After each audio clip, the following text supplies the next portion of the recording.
south, but at the same time we track the irregular points that belong to that interpolated point. So when we go back and we apply something to the interpolated point, we can extend it to the irregular point.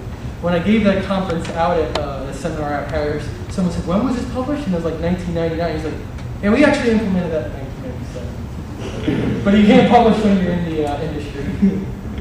But and the next thing we wanted to use phase correlation to register the two detected buildings from both of the sources together.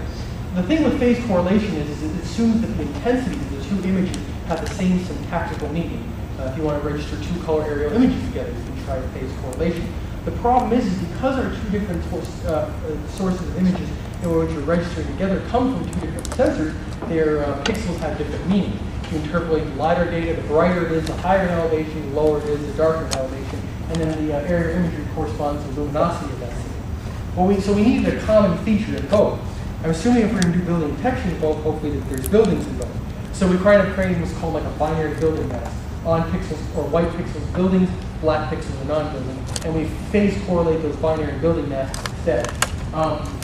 Phase correlation, you take the Fourier transform of the reference and source and different by translation, rotation, and scaling, and then you'll take the log of the pole of the scaling axis, and finally and after doing so, you'll get this equation where the difference in where the scaling is a linear shift and the rotation is a linear shift. And then you can use the Fourier shift property to automatically extract these linear shifts or extract how the geometric transformations differ from one another. So here's the entire block diagram.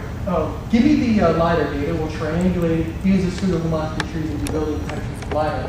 Give me the aerial imagery. We'll color segment and do building detection for the aerial imagery. Give me both. We'll register them together and realize an improved classification, drawing in features of both. Seems like you need another classifier box that's using the combined results. No? Because you are doing some math at the end of that combination after registration, are you not? Yes.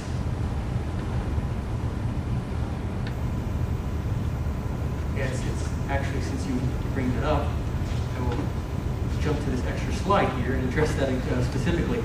Sometimes the accuracy for the vegetation classifier wound up being pretty high, but sometimes it would label the tops of buildings as vegetation.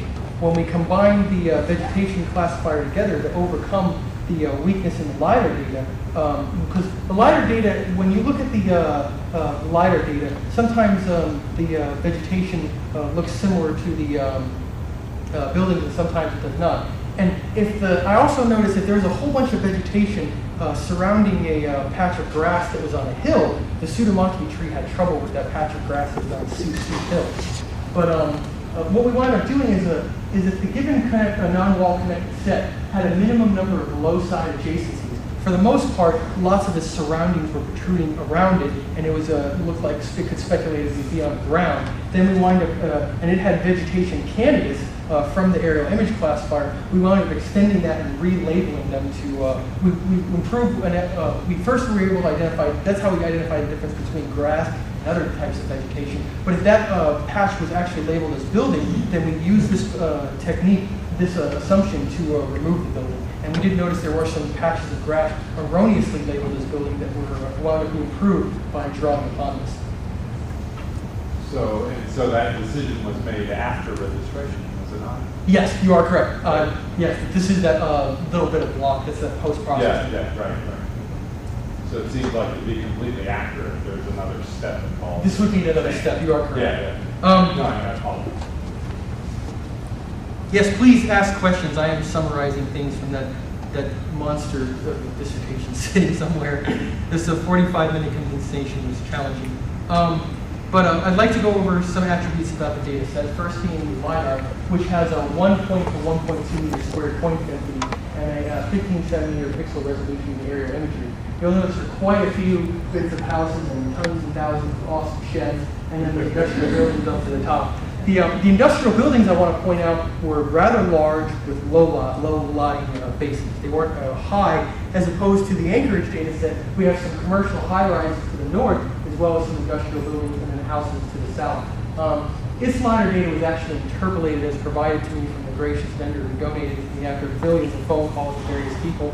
But the Fairfield was a regular LiDAR data set, and its point density was 1 point per 1.5 meters squared. So then I wound up manually extracting 3,500 buildings in both the aerial imagery and LiDAR data. This was this was a dark moment in my dissertation. Amanda remembers I was in the lab for 10 hours a day, click, click, click, and I'd walk out like a zombie. I'd go to sleep and I'd see where the buildings were. One thing that was kind of nice is I really got to appreciate when I was manually extracting the buildings. I would look in the aerial imagery, you came from the aerial imagery alone, you could pick it out, and I'm like, where does the sun side stop and the concrete begin? And I'd have to go back to the LiDAR data. It was really difficult as a manual extraction sometimes to identify it. As a single nadir image is challenging. And you'll notice the building detection in LiDAR data, the approaches are a lot more accurate than a single nadir aerial image. It seems, even though our approach is competitive, our approach included, it seems there's work to be done from a single nadir aerial image. And the challenge is there's not, like the information is really difficult to discriminate between the sun side and concrete adjacent to the sun side. But one thing I also want to mention is Andy actually recommended me the use of a quick terrain modeler. When I extracted the points in the Fairfield data set, I did not have to interpolate them to work with the quick terrain model. I extracted the irregular point cloud, which points belong to buildings and which did not. So then we wind up, there's something called completeness and correctness, and it's based on the true positives and false negatives. When we manually extracted the data set, we're going to call that the reference set, and then the algorithm would label this building and non-building as the automatic set. If a point or a pixel was labeled as building in both sets, it's a true positive. If the point was labeled as building in the reference set, but not in the automatic set, then it's a false negative. If the point was labeled as a building in the automatic set, but not the reference set, it's a false positive. So then we come up with completeness and correctness. Completeness is the percentage of points that we've actually identified in building of the total number of building points. The correctness is what was the percentage of points that we called building that actually corresponded to building. Again, if I call all 10 points buildings and 5 of them are actually building, my completeness is 100%, my correctness is 50%. Then Rottensteiner winds up doing something else. Is there a reason why you called it that instead of probability of detection and probability of false alarm?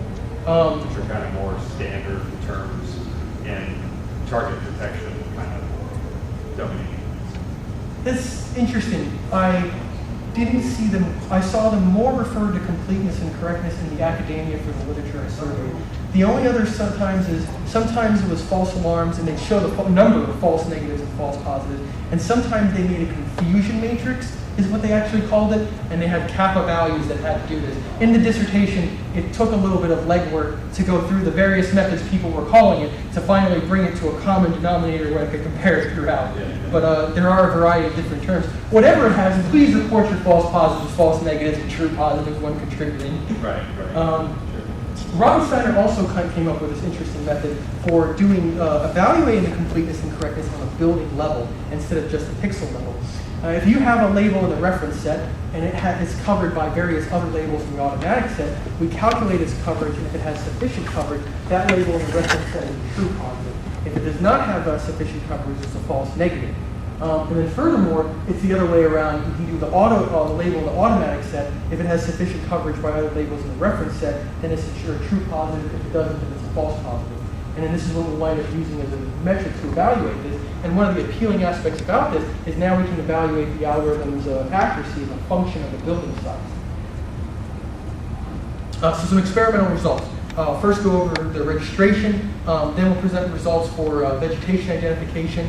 I'll go over a per pixel or kind of like a global accuracy, and then an accuracy to function of the building size. These are the binary building maps we produced from the LiDAR data and from on your left, and then the building maps for the aerial imagery on the right. Most of the false positives sometimes consisted of rows that actually were depicted by several segments, and then therefore, because they were several segments, those individual segments had a high solidity. Here's the binary building mass for the Anchorage data set. The Anchorage data set actually had a lot of concrete in that downtown area, and that was definitely a challenge. And then there's the building mass for the LiDAR data. And then we wind up registering them together. when I say we registered them together, what you see in this picture is wherever the LiDAR data said that corresponded to a building point, we replaced that pixel in the aerial imagery by its interpolated elevation value. So if this is the case, then you should see the interpolated elevation value for wherever there are buildings. And it wound up, it's a phase correlation approach that wound up correctly to detect P. When I was out at the Harris Technical Seminar, an individual present asked me, what is the minimum overlap that you need? And at the time, I unfortunately didn't have the answer and guessed 8%. I come to you with that answer today. I'm actually kind of excited about it too. For the Anchorage data set, it wound up being a little bit lower than the Fairfield, and we had a 64% overlap. I see Andy recognizes this. Let me say that this is indeed something exciting that I'm particularly happy about. That means that a third of the contents in the aerial imagery are not depicted in the LiDAR data and vice versa. This is kind of a low overlap. And then for the Fairfield, about a fourth in the LiDAR data is not depicted in a fourth of the aerial imagery. That's why you see that black background there. They didn't overlap. What we wound up then assuming was, let's say they have a 90% overlap, and then let's apply some different scaling and rotation parameters. One thing I want to point out is that the phase correlation approach isn't going to work if you're outside of 300% scaling. So we pulled the metadata from the aerial imagery and calculated the point density automatically in the LiDAR data and brought the into the scaling that way. For the Fairfield data set, this didn't wind up resulting in a perfect scaling match because the data in the Fairfield data set was irregularly distributed. And sometimes it's called problem, we have strip overlapping and the point density is denser there than others. But it was only off by like a 0.03 scaling factor. So the algorithm did a little bit of the scaling work on its own. So what we did instead is instead of using we wound up differing the scaling artificially as well as differing the rotation. And after we differed the scaling and rotation, we asked the algorithm, what is the scaling and rotation that an artificial will apply? And then we compared the error difference between the two. For the most part, the difference was less than 1%, but in some cases, in the worst case scenario, and the rotation angle was estimated at 5.24 degrees instead of 5, which was a 5% error. Dr. McHale was very kind enough to attend my master's thesis as well as my candidacy exam. And he has said, Nicholas, don't discount the use of the return LiDAR intensity of both of those. I finally decided to listen. Robin Steiner wound up proposing the use of taking the difference between the return LiDAR intensity and the red color of the aerial imagery over their sum to extract a pseudo-normalized difference vegetation index for identifying vegetation.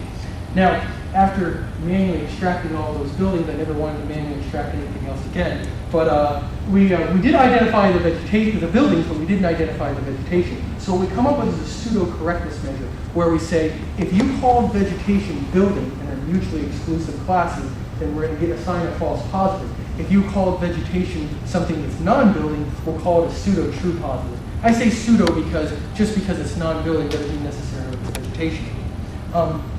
Now, when I report this pseudo-correctness measure, let's say the 5 pixels are vegetation and another 5 pixels are building.